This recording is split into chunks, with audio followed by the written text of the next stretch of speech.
Time and time again, we hear senior leaders in organisations say they hire and promote based on emotional intelligence rather than particular skills or IQ.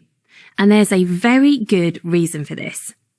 Research shows emotional intelligence to be the key factor that sets high-performing individuals and high achievers aside from the rest of the crowd. Hello, I'm Gemma Lee Roberts. In this course, I'm going to take you through the 4 key factors of emotional intelligence, and I'll help you to practically apply what you learn to enhance your personal performance in the workplace and in your personal life.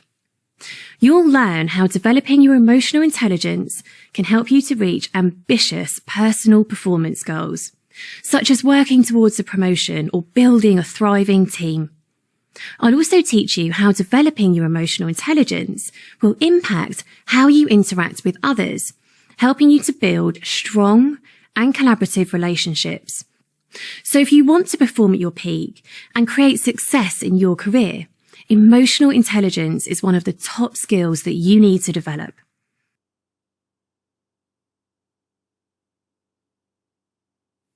Understanding and developing your emotional intelligence is essential if you want to successfully progress in your career. Not only will you reap the rewards personally by enhancing your performance, but you'll also foster strong relationships with others, helping you to collectively achieve more. So let's start at the beginning. What exactly do we mean by emotional intelligence? Well, when we talk about emotional intelligence, we're really focusing on 2 areas: understanding and expressing our emotions, and being empathetic when communicating with others. The second thing you need to know is emotional intelligence is part of our psychological makeup, along with our personalities and IQ, which is a measure of general intelligence. These 3 elements make us who we are, and they determine how we interact with others. We all use each of these 3 elements to varying degrees, and research has shown personality and IQ don't predict emotional intelligence. In fact, all 3 elements operate independently, interacting together to help us solve problems and make decisions. So whatever personality type you are, or whatever your IQ score, you have the ability to be high on the emotional intelligence scale. Why this is so interesting is because, generally speaking, personality and IQ are fairly fixed. They don't move a great deal throughout your adult life. This is not the case with emotional intelligence, however. You can enhance and grow your emotional intelligence, which will have a direct impact on your performance and personal achievements, and on the relationships you build. It's just a case of learning and practicing the skills. Emotional intelligence is sometimes known as EQ, which stands for Emotional Quotient. To help explain why we use the terminology EQ, consider the phrase IQ, which is the measure of general intelligence. Quite simply, EQ is the emotional version of general intelligence. Whereas IQ measures a person's reasoning ability and how they use information and logic to answer questions, the measurement of emotional intelligence is completely different. Measuring emotional intelligence focuses on 4 criteria. Firstly, being aware of emotions. Secondly, expressing emotions. Thirdly, controlling your emotions. And finally, handling relationships with others effectively. There are 4 areas of emotional intelligence: self-awareness, self-management, social awareness, and relationship development. What you'll notice is the first 2 parts look inwards, focusing on yourself. Firstly, understanding your emotions and then learning to manage them. The second 2 parts are outward facing, so being aware of social situations and then managing and developing relationships. Take a moment to think about your emotional intelligence. How have you used your emotional intelligence in a work situation? Are there areas you could improve? I'd like you to start considering how you think about and react to situations and the changes you'd like to see.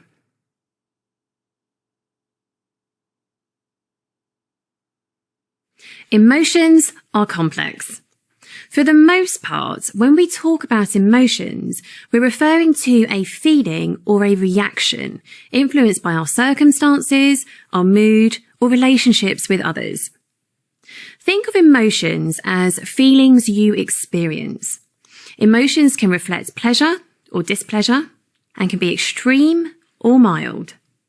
If you've ever felt intense anger, happiness, or joy, that's a psychological state caused by your emotions. There's so much room for variation between each of us. You may react to the exact same situation in a completely different way to me. There's also the potential for variation within us. Have you ever reacted to an event in a really extreme way when you know on another day it may have just been a mild irritation for you?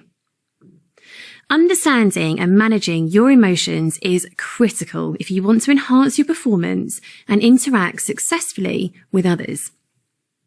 This is because much of how we perceive and interact with the world around us can be derived from our emotions. And if we're not consciously managing this process, our emotions are taking the lead. At times, this may work in our favour, but it may not. And it may be beneficial to control this process. Our emotions may cause a psychological response, which is all about how we process information and judge the situation in our heads. Emotions can also lead to a physiological response, which causes a physical reaction, such as shaking or sweating. You may actually experience both of these types of reactions at the same time. So far, this process is internal, which means it's going on inside of your head and your body. This then leads to a behavioural reaction, which is how we then interact with others based on how we processed the situation. So let's look at an example. Bob isn't comfortable with public speaking, particularly in a work environment when he's in front of his peers and manager. Bob's in a large team meeting and his manager asks him to present his findings on a report he's been working on.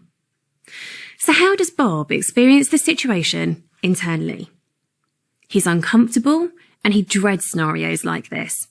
He's filled with a sense of fear and he feels like he's been put on the spot. His palms start to sweat and his heart races. So his emotion of fear has led to a response, which is a feeling of anger, and physical symptoms including sweaty palms and a racing heart. He reacts defensively and doesn't use the opportunity to share his report findings with his team. The situation itself is neither positive nor negative. It's how Bob feels about the situation that's important. Emotions are core to who we are, and they provide us with a rich way to experience life. However, they don't always serve us in our best interest. So it's important to understand our emotions and how they affect our relationships. Now, if Bob looked at this situation as a missed opportunity to display his knowledge to his manager and his team, then managing his emotional response would be in his best interest. Your level of emotional intelligence will determine how you react to situations, how you face challenges, and how you build relationships with others. Understanding the role emotions play in how you process information and how you react to events provides you with the opportunity to adapt your behaviour to achieve the results that you want to see. You'll also build stronger relationships with your team and colleagues based on how you choose to behave, not how you automatically react. So how well do you feel that you manage your emotions at work? Do you feel in control of how you react to challenging events? Or is this something you'd like to get better at?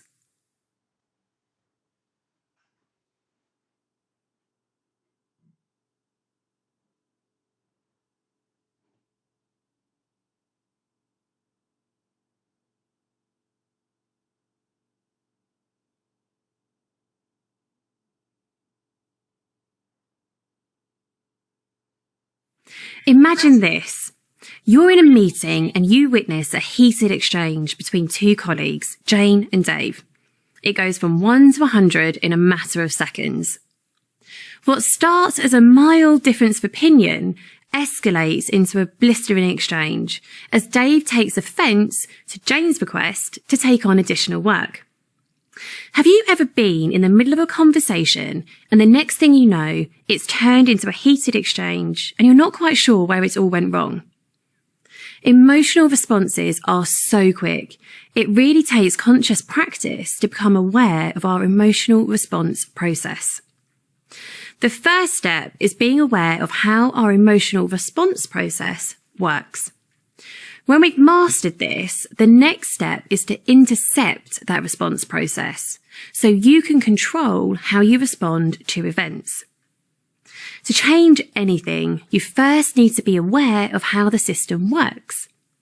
Then you can go about making tweaks and changing your approach to achieve a better result. In the book, Thinking Fast and Slow, Daniel Kahneman describes two ways we often think as humans. The first is very fast and highly emotional and intuitive. The second is slow, deliberate, and logical. Our fast thinking can be extremely useful day to day, helping us to make quick decisions and carry out tasks with ease. Sometimes, however, this type of thinking can get us into a thinking rut, leading us to use biases and assumptions to make decisions, when actually there may be a better way to process the information. There will be times when we need to disrupt this automatic thinking process and slow our thinking down to reshape our judgment, reinterpret situations, and change our response, all to get the most out of a situation. Think back to the exchange between Dave and Jane. Dave feels that Jane doesn't understand how stretched he is at work, and he feels that Jane is quick to ask him to complete more tasks without considering his workload. Jane, on the other hand, feels that Dave continually undermines her, and instead of helping to find solutions, he refuses to change the way he does things, even if there's a way to achieve better results. Now imagine that Dave and Jane had the psychological tools to slow down their emotional responses, instead of assuming the other person was purposely trying to make their working life harder.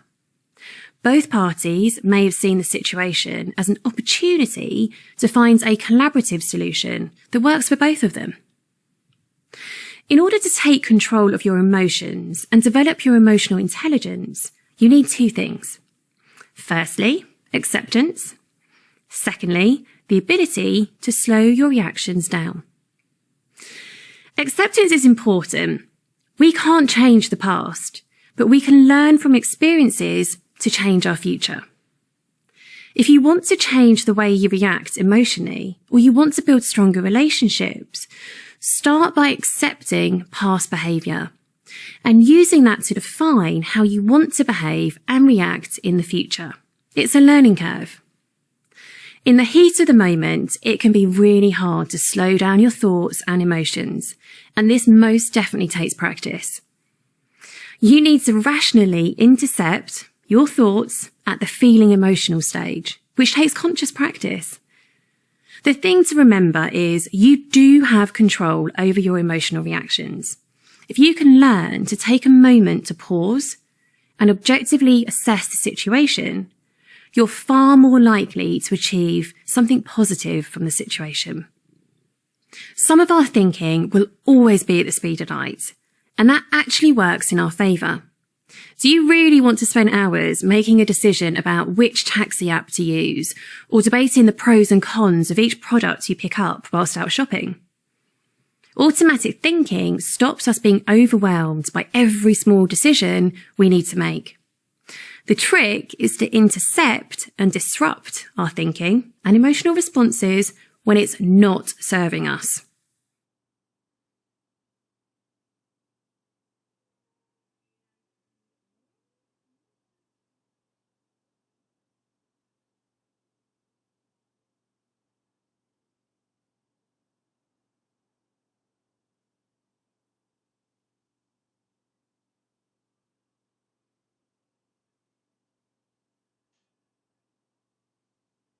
Have you ever been in a situation where someone else's behaviour has made you react strongly?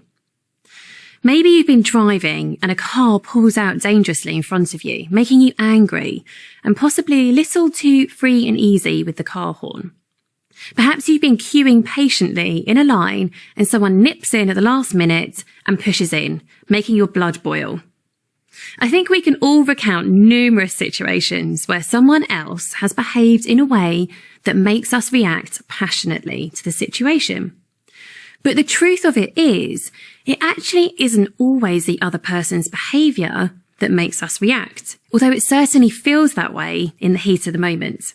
We often associate behaviour as being a response to an event or something happening to us. We tend to think of our own behaviour and the behaviour of others as a reaction, quite often to an event that's outside of our control. But actually, there's a step missing in this process. The actual chain reaction is more like this. An event takes place. You experience thoughts, feelings, and emotions related to this event, and then you behave in a specific way to reflect your thoughts and emotions. The key here is to understand it's not events themselves that cause you to act. It's how you think and feel about these events which will lead you to respond. Recognizing your emotions is the first step in building your emotional intelligence. Your emotions will drive how you think about and react within the world. If you don't have the ability to recognize your emotions, then ultimately you won't have control over how you interact with others and how you view the world around you. It's a huge missed opportunity. To dive deeper and gain an overview of your emotional intelligence, it's useful to consider past challenging scenarios that you've experienced and analyse the part you played in the scenario and the outcomes. In fact, it's useful to consider multiple challenging situations that you've faced, but one at a time. The best way to do this is to use the personal reflection tool, which you can download from the exercise files or just use as a guide. Take some time to consider 3 challenging experiences you've had within the last 6 months and answer the questions detailed in the guide. Reflection is a key part of understanding your emotions and building emotional intelligence. A top tip is to practice this reflection frequently after facing a challenging situation, as it's this reflection time that will help you to build your emotional intelligence in the future.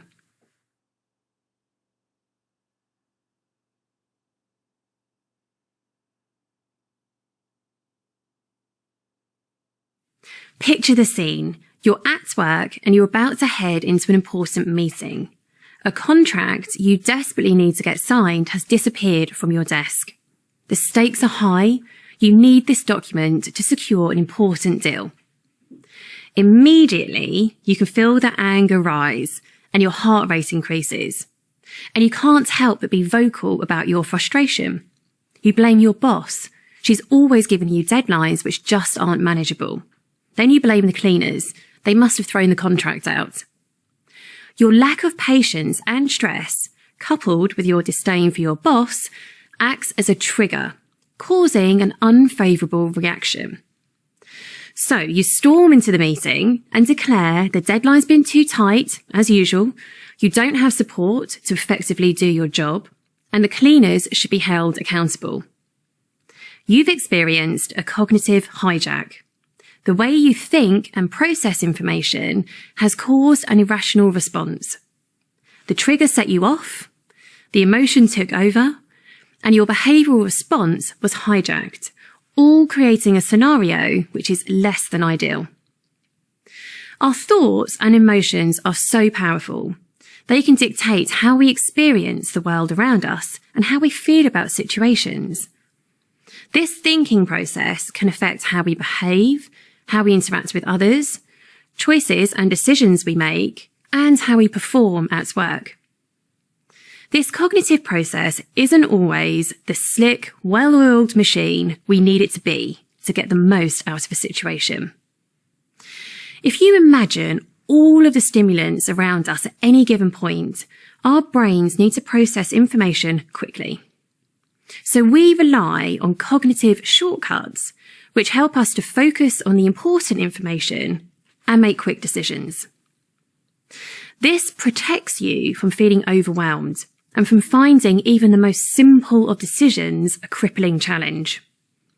But sometimes our automatic information processing gets it wrong, or it gets a bit lazy.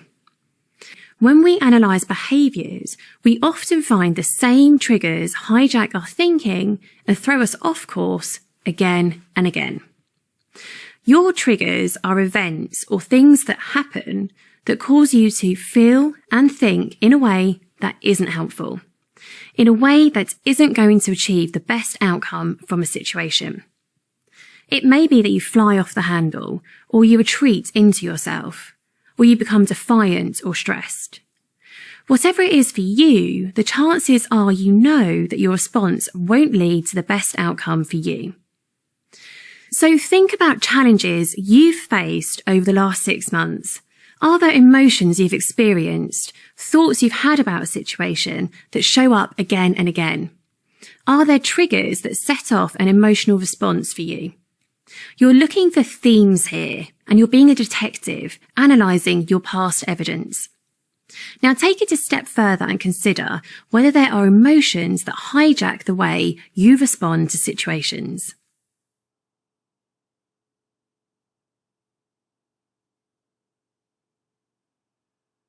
Have you ever felt so absorbed in an activity that time passes without you even noticing?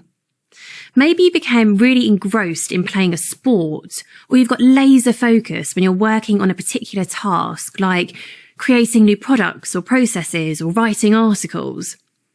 Perhaps there are parts of your work that you get so absorbed in, hours pass and you don't even notice. When we talk about developing emotional intelligence, often we focus on what you need to develop to get better at how you manage your emotions and how you interact with others. There are, however, many positive aspects associated with developing emotional intelligence. And one of these is finding what we call your flow. Firstly, what exactly is flow? The best way to describe it is being in the zone. It's the practice of taking part in an activity that requires focus, and distractions just fade into the background.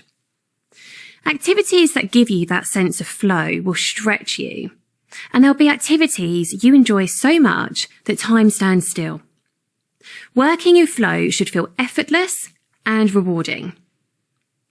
Working in a state of flow will help you to reach a level of peak performance, and it will help you to stretch yourself to achieve more. The good thing about working in a state of flow is often it won't feel like work at all, and you'll be taking part in activities that are interesting for you.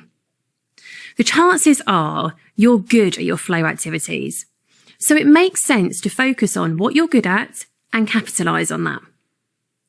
Emotionally, working in a state of flow is a positive experience. Working in this way will also mitigate against some of the triggers you experience that hijack your performance, increasing your chances of reaching your potential and achieving the most favourable outcome even in challenging situations. Think about 2 people who carry out the same role. One person finds their daily activities create a sense of flow. They're challenging but enjoyable, whereas someone else may find the exact same activities overwhelming, stressful, and demotivating. That's why it's important to get really clear on what flow is for you as an individual and weave that into your working life, helping you to face challenges with confidence. When you're feeling confident after working in a state of flow, that will help you to view challenges positively. Whereas if you're feeling stressed, for example, and you have a challenge to deal with on top of this, you're not so likely to react in a way that will help you tackle the situation effectively and efficiently. Finding your flow and working with flow will help you build your emotional intelligence and reframe how you think about and react to challenges, getting the most out of the situation. So think about your personal or working life. What activities create a sense of flow for you? And could you add more of this to your working life?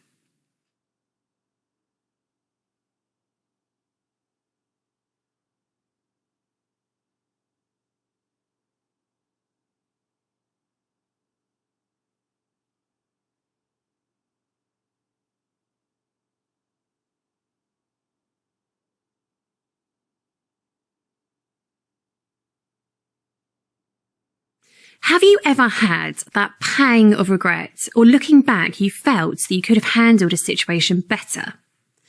Reacting quickly in the heat of the moment is the norm for most of us at one time or another. What most people don't know, however, is you can follow a simple process to take control of your thoughts, your feelings and emotions, which in turn will help you behave in a way that gets the most out of every challenging situation you find yourself in. It's all about learning your A, B, C, D, E. This model is taken from cognitive behavioural coaching. It's a tool that helps you to take control and deal with potentially difficult situations confidently and effectively, whilst building really strong relationships, which are all key objectives in building emotional intelligence. Let's walk through the model with an example of how you can apply it in the real world. So picture the scene. Priya works as an accountant and has been finding one of her colleagues, Dan, particularly challenging of late. Priya and Dan are working on a project.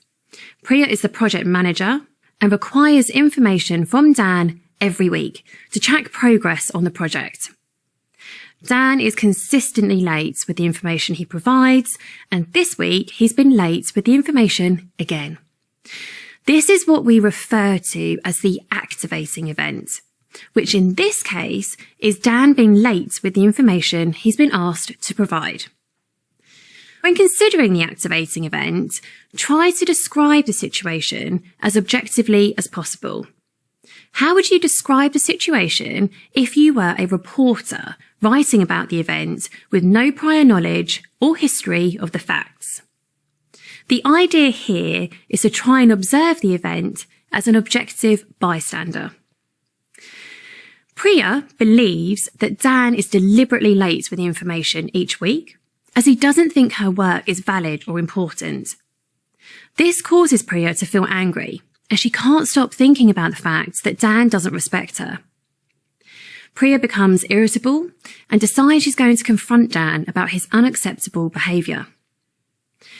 Beliefs and thoughts about an event lead to an emotional response. In this case, Priya feels angry and thinks that Dan doesn't respect her. Priya confronts Dan in an aggressive manner. She's fueled by her anger and what she believes to be the unfairness of Dan's behaviour. During this confrontation, Priya's approach starts an argument with Dan, and their relationship is left even more fraught. Here, a clear consequence of how Priya is thinking and feeling about the situation is a negative response, an angry confrontation. In hindsight, Priya reflects on how she could have handled the situation better. She starts to think like an objective bystander. Maybe Dan doesn't see the relevance of the information he has to provide. Or maybe he isn't aware of how it's impacting Priya. Maybe he's not actually doing something to Priya on purpose, but rather just not appreciating the impact of his actions. So this is a disrupting thought. It's about replacing beliefs and feelings about the event with something that will be more useful and will help you achieve a better result. By taking a step back and challenging her thoughts and beliefs, Priya becomes less angry with the situation. She's still irritated and she doesn't view the situation as ideal, but she no longer feels annoyed. She's less stressed, less irritable with others, and has a clear head, which means she can focus on trying to find solutions rather than dwelling on the experience. There is a clear positive effect or consequence of Priya challenging her thoughts. So think about how you can use the A, B, C, D, E model. Use the disruptive thinking tool in the exercise files to reflect on how you have faced challenges and how you can change the way you think and feel about the situation to achieve a better result, whether that be improved relationships or taking control of how you respond to challenges to achieve a better outcome for yourself and others. The key here is to repeat this process until it feels comfortable for you.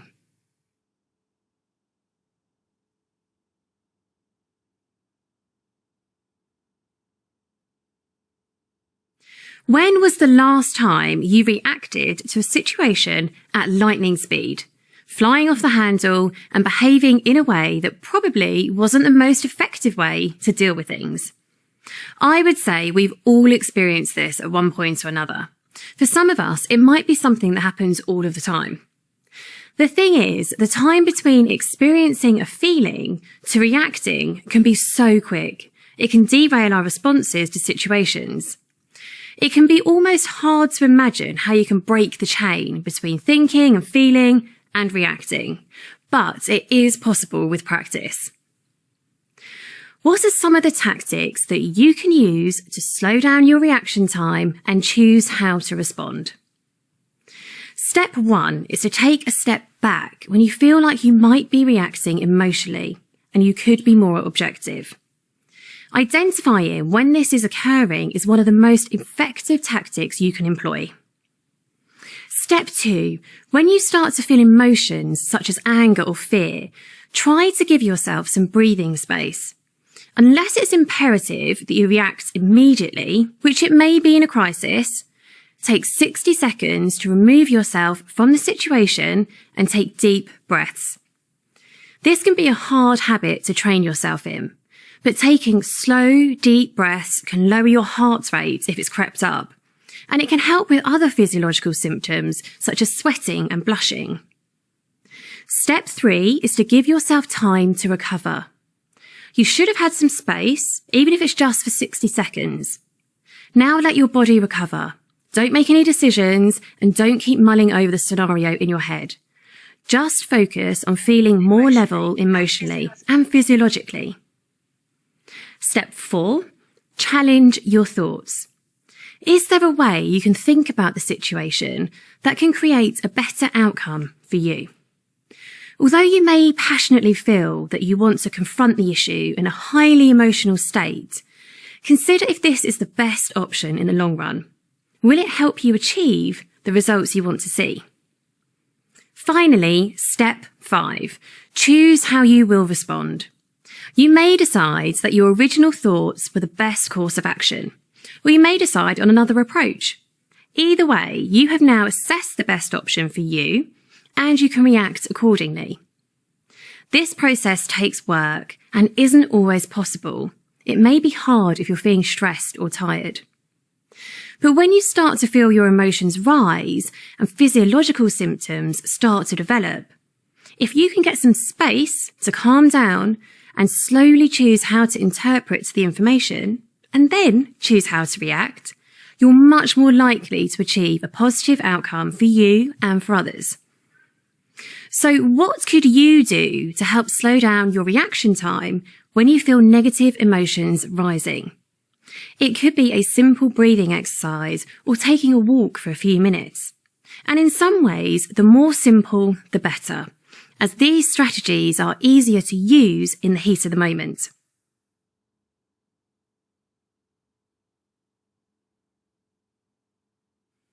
Imagine this. You're watching a man running down the street, and all of a sudden he pushes a shocked passerby out of the way. The running man looks suspicious in his appearance, and he's holding a bag tight to his body. You've pieced together the scene. The suspicious-looking runner, the passerby pushed over, the bag stolen from the unsuspecting passerby, and you're wondering what to do. Except maybe you haven't seen everything about the scene. What if, from a different angle, it becomes clear that the man running towards the stranger was actually pushing him out of the way of an oncoming vehicle. Do you often see things from other points of view? It can be hard to shift your perspective when you feel passionately about something. But this gives you an advantage because it broadens your horizons and you may learn something new. It also allows you to preempt how someone else may view a situation, and in turn, it will help you to understand how best to deal with that scenario, which is the basis for building successful and collaborative relationships. In order to shift your perspective and view events from differing points of view, you have to make it a habit and build the process into how you view events before you make decisions about how to behave. There are some simple techniques you can use to help broaden your perspective. The first technique is to seek different points of view. It can be really easy to view an alternative perspective as a nuisance or an inconvenience, something else you have to consider when you've already made a judgment about the situation. Instead, try to see these contrasting ideas as a bonus. Considering different points of view and ways of solving issues will help you to find new and innovative ways to tackle challenges. You don't necessarily have to change your opinion, but you will discover alternative viewpoints that will help you when you're communicating your thoughts with others. The second technique is to ask more questions. Listen to what others have to say. Ask others how they see the world around them. As well as broadening your perspective, you will also build a relationship with the other person, which is an additional positive outcome. Third, spend time with new people. It's really easy to get in the routine of speaking to the same people or the same kind of people. But building relationships with those outside of your normal peer group will give you a completely different insight into other perspectives. Fourth, read more in general and more broadly. To enhance your perspective, you have to be always learning and expanding your horizons. If you enjoy this process, it's an easy technique to implement. But even if you're not much of a reader, try a simple routine of reading on your commute or 20 minutes before bed or in your lunch break. The ability to broaden personal perspective is a common skill displayed by high-performing individuals. So how developed is your perspective? There is so much opportunity available to you when you learn how to broaden your perspective, whether it be developing a new product or process based on feedback that you hadn't previously considered, or perhaps taking a project in a more effective direction based on a perspective that you've explored. Being open to new ideas, different ways of thinking, and being adaptable in how you achieve results is one of the key predictors of emotional intelligence. And these skills are hot commodities in organizations today.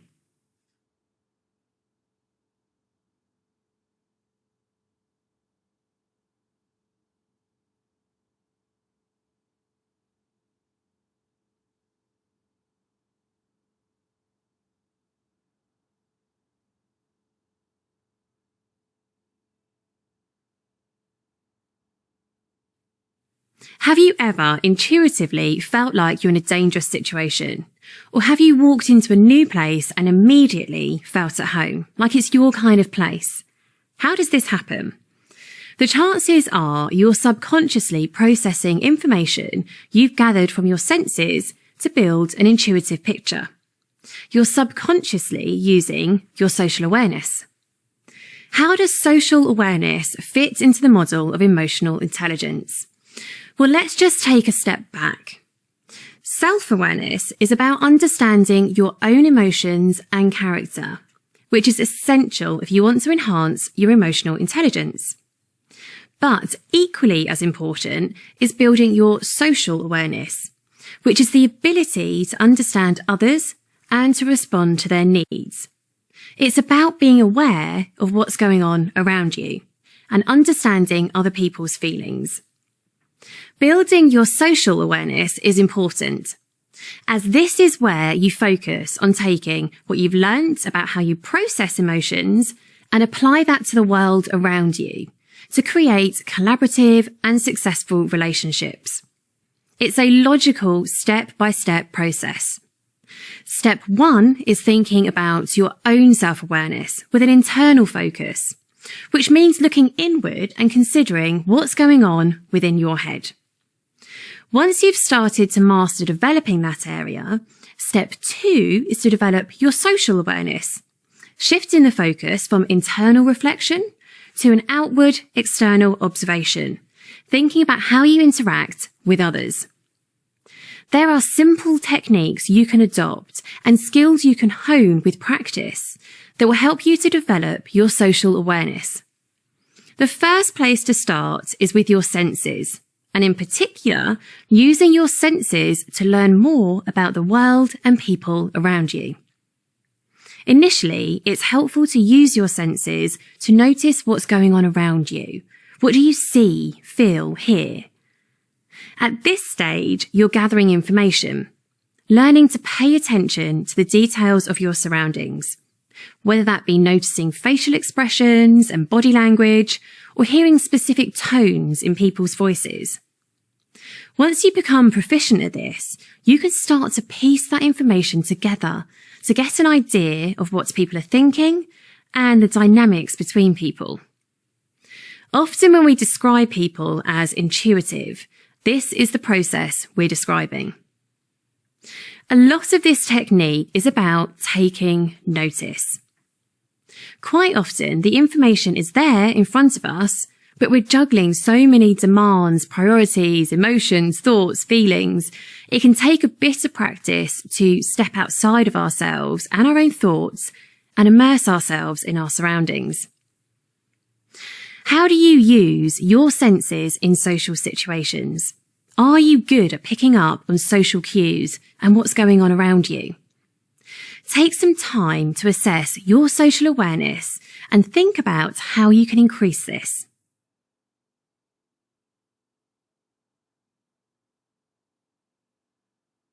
Do you have the ability to put yourself in someone else's shoes and understand what they may be thinking or feeling?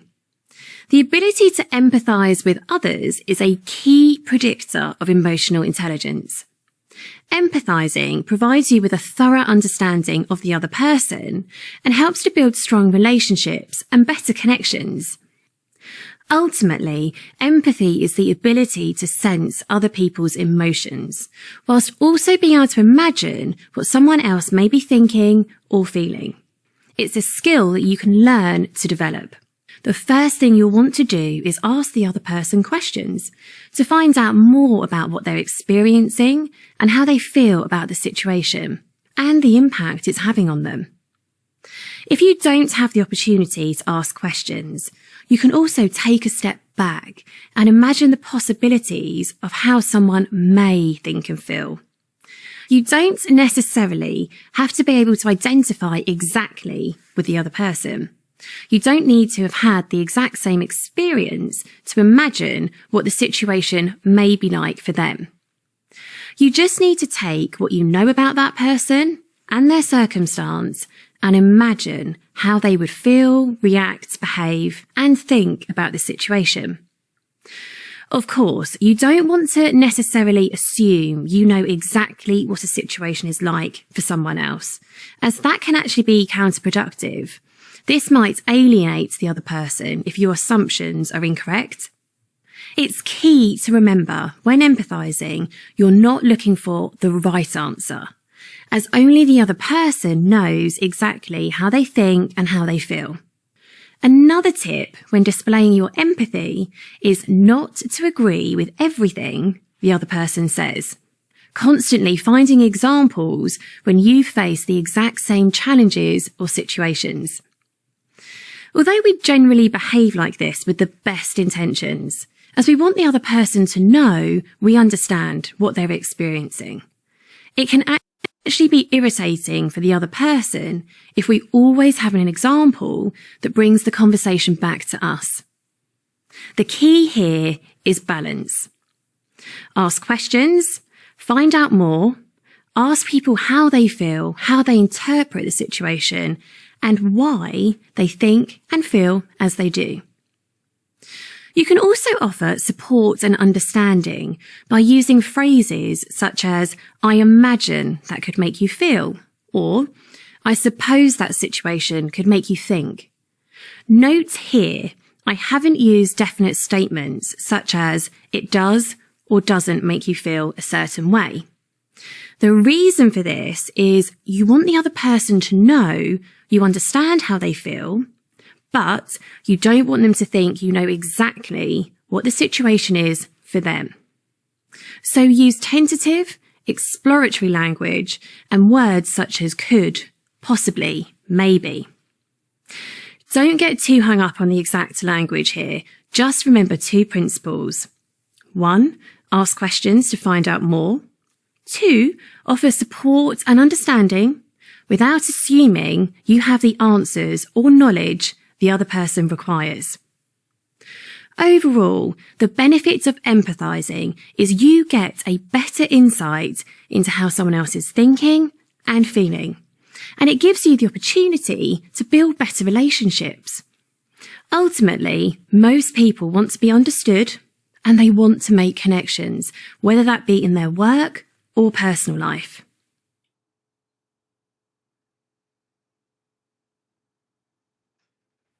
Communication is about getting your message across to others, right? Well, actually, that's only half of the story. And quite honestly, if that's all you focus on when developing your communication skills, you're missing a trick. Often when we think about communicating, we consider how we can make our point effectively and how others are going to interpret what we're saying. Communication, however, is a two-way street, which involves providing information for others and gathering information from others. Let's consider how you communicate your message. You may do this through speaking or writing, but actually most of what we communicate is down to our body language and how we say something, not what we say. Have you ever had a conversation with someone who's told you they're fine, but you can tell from their tone of voice or body language that that just isn't true at all? How we communicate with our voice and our bodies says a lot more about the actual message we want to get across rather than the exact words we use. So think about that. Most of what you communicate is probably unconscious. If you're not focused on your body language and tone of voice or tone of writing, then your message may not come across as you would like it to. And here's the key point. Your unconscious communication will be driven by your thoughts, your feelings, emotions, and mood. This is one of the reasons why it's so important to look inwards before considering how you interact with others when you're developing your emotional intelligence. The key to effective communication is listening. Yes, you will have a point of view, a message that you want to get across. But if you want to build effective and strong relationships, you also need to really listen to messages from the other person. And that includes words, tone, and body language. It can be really easy to fall into the trap of focusing on your point, particularly if the stakes are high or you're in a pressurized environment. But this is a missed opportunity. If you listen and interpret the other person's message, you're much more likely to find strong middle ground that you can both work with, building a collaborative and respectful relationship. You're also more likely to find solutions when facing challenges, and you may actually discover another way of looking at the situation which you hadn't thought of, a new and useful alternative perspective that you can use again. Communication should be a process of information flowing equally between two parties. Remember, there's a difference between actually hearing what someone's saying and just not talking. Take some time to reflect on your communication style. Do you listen intently to others and really hear what they're saying? Are there times where you listen more than others? If so, when and why? And what can you do to become a better listener? If you're unsure of how well you communicate, the best way to gain an insight is to gather feedback from others. Ask for opinions from colleagues or friends on how well you listen and how effectively you get your message across.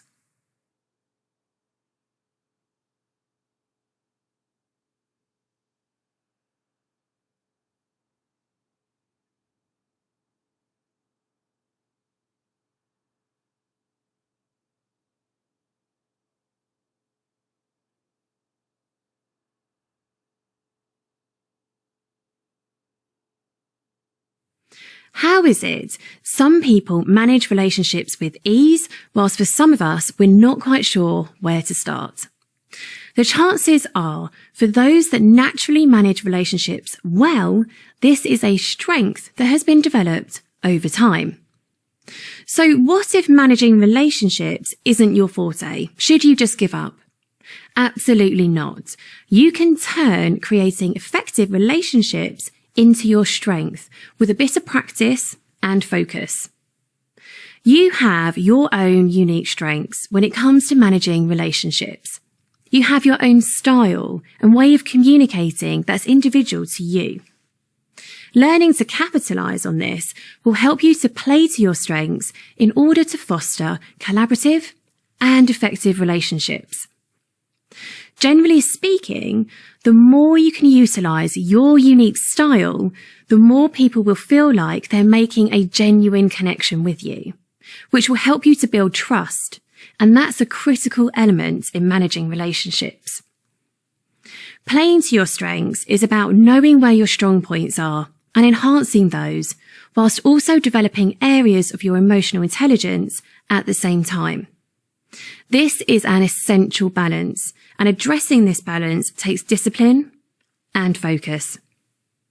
When it comes to managing relationships, what would you say your strong points are?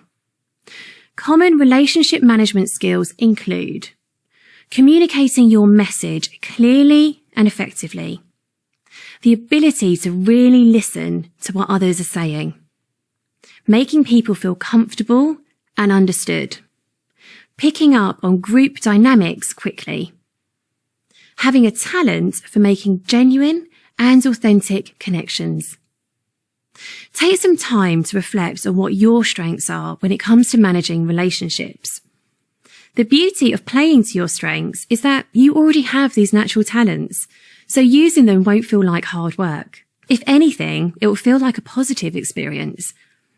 If you need some pointers to help you reflect, consider answering these questions. How would you say others perceive you? What would you say are your key skills when it comes to interacting with others? Do you have the ability to read a room and really understand what someone else is feeling? What could you develop in this area? Once you have an idea of what your relationship strengths are, practice putting these into action across different social situations. Test what works well and not so well for you. The best way to play to your strengths is to experiment and hone your skills until you're comfortable with displaying and using your signature strengths.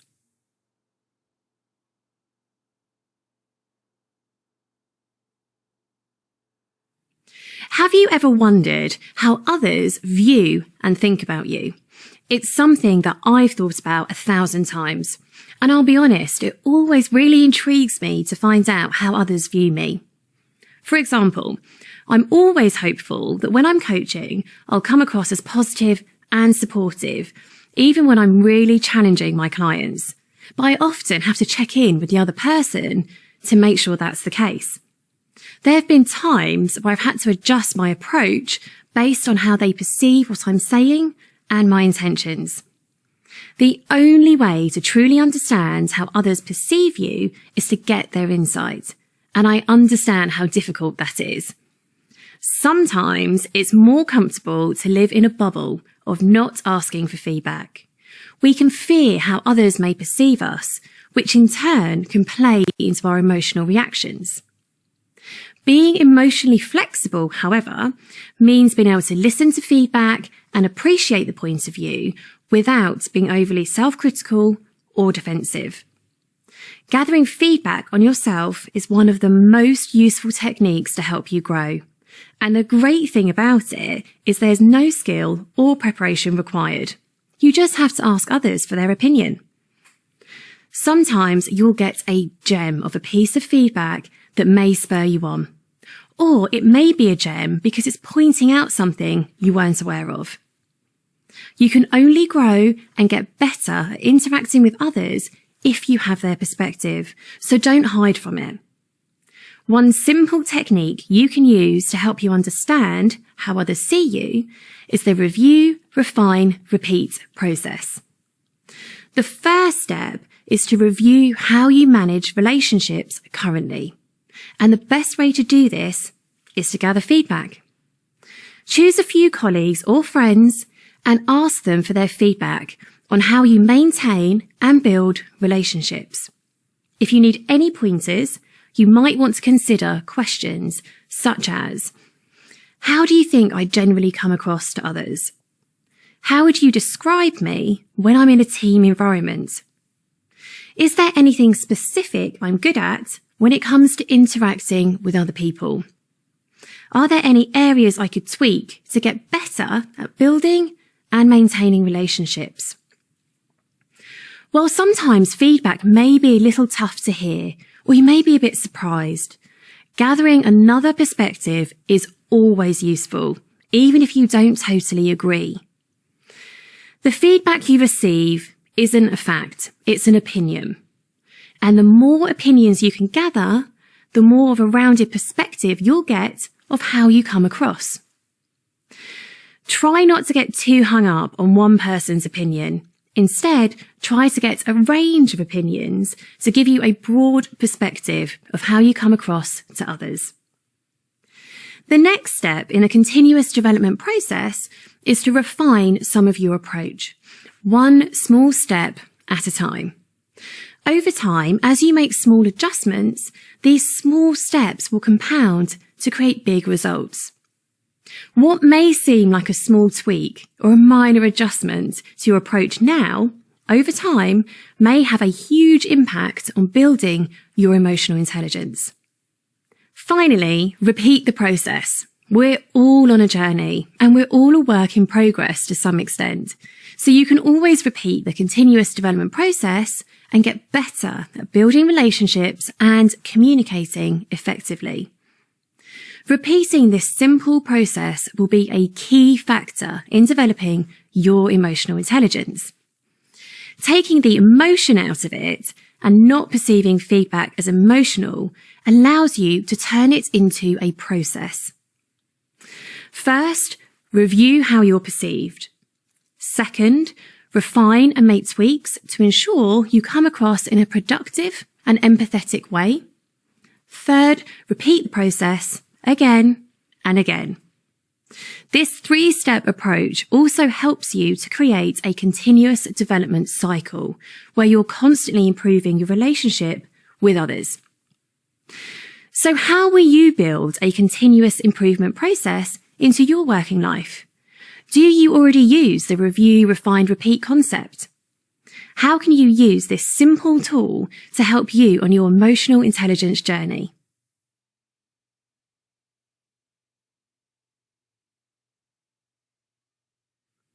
How you want to come across to others may not be how you actually come across.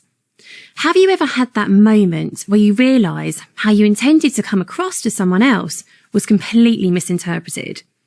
It can give you that feeling of embarrassment or guilt or even shame.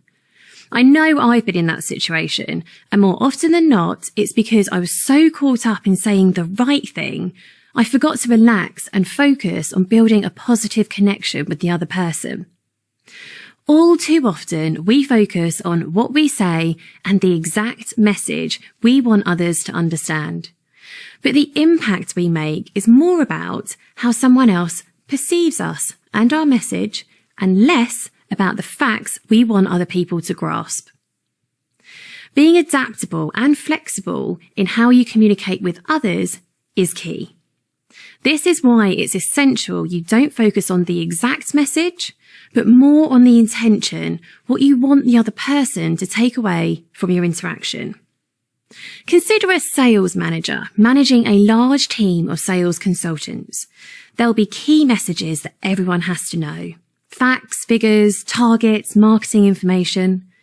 Some of this information will need to be documented for clarity and legal reasons, but the majority of these messages are delivered or reinforced informally. One sales consultant may respond to a one-to-one briefing. Another may prefer an email exchange or an informal chat over a coffee.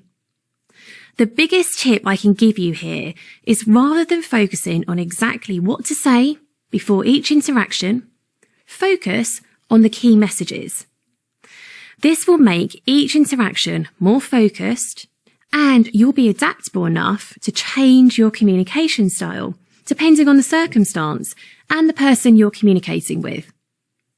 If people understand your intentions, even if the execution isn't quite right, they're much more likely to listen and engage with you.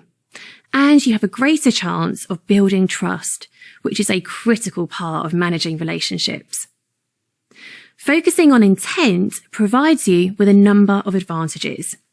It can boost your confidence, as you will understand it doesn't matter exactly how you deliver the message, people will connect with the intent behind it. It will give you the ability to be flexible in your approach, relieving some of the pressure associated with crafting that perfect message delivery. You'll also come across as natural and authentic, which is a huge bonus when connecting with people. The key is to think about the other person's perspective, how the other person perceives you. And remember, effective communication is about the message received by the other person, not the message you want to give. Think to yourself, what do I want the other person to take away from this interaction? And when you're clear on that, match your tone and language and body language to help communicate that message. How can you apply this to your working life? Where are the opportunities to focus on intent and key messages rather than exact lines of communication? Take some time to consider how you can build this technique into your professional interaction with others.